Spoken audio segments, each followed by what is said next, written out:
Hugues, bonsoir. Bonsoir. Ancien élu, écologiste, historique, agriculteur, vous portez sur ces éleveurs un regard à la fois fraternel et critique. On va vous entendre. D'abord, ces chiffres que vous donnez qui résument tout. La production de lait, combien ça a changé en 30 ans, 89-2019, vous dites, voilà, on était à 20 litres par jour en Ouais, en pic. moyenne. Maintenant, 40 litres. Comment Oui. est-ce qu'on arrive à ça? Oui, et là, je pense que je suis pas vraiment au sommet Hein. du pic de production par jour.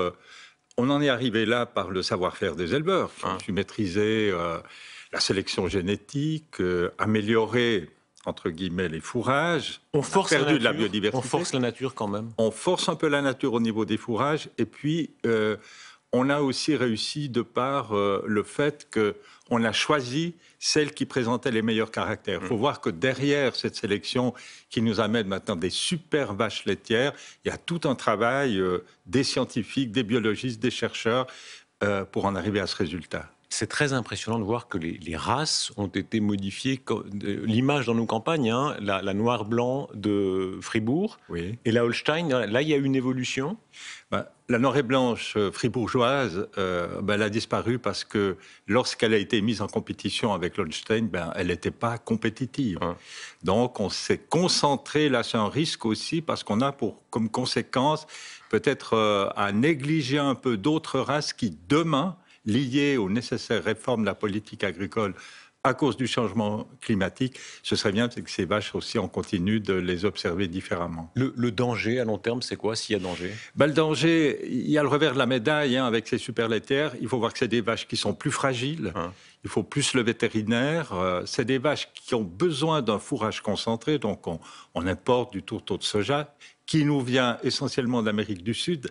Et demain, la nouvelle politique agricole va difficilement pouvoir répondre, notamment aux enjeux de biodiversité, d'évolution du climat. Mais je comprends bien, moi, la passion des éleveurs. Parce que quand on était enfant, il y avait dans le village le concours, les élèves avaient congé, etc. Et ça reflétait la réalité du terrain, ça reflétait comment vivait l'agriculture. Aujourd'hui, on a l'impression que c'est une vitrine de vedettariat, c'est un light show le samedi soir.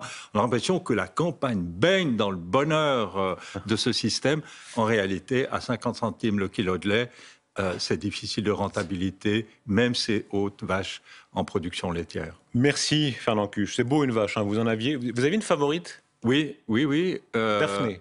Daphné, oui, c'était Daphné. Il y a un vrai lien qui se fait? Sur des petits troupeaux, oui. Hein. Sur des petits troupeaux, oui. Et on voit qu'il y a un lien qui se fait. Et elles répondent à la voix, elles répondent aux mots, à l'intonation. C'est plus difficile dans les grands troupeaux, mais il y a encore de nombreux éleveurs qui pratiquent un lien étroit avec leurs bêtes. D'ailleurs, matin et soir, ils sont avec leurs bêtes pour les traire. Merci Fernand Cuche. Merci.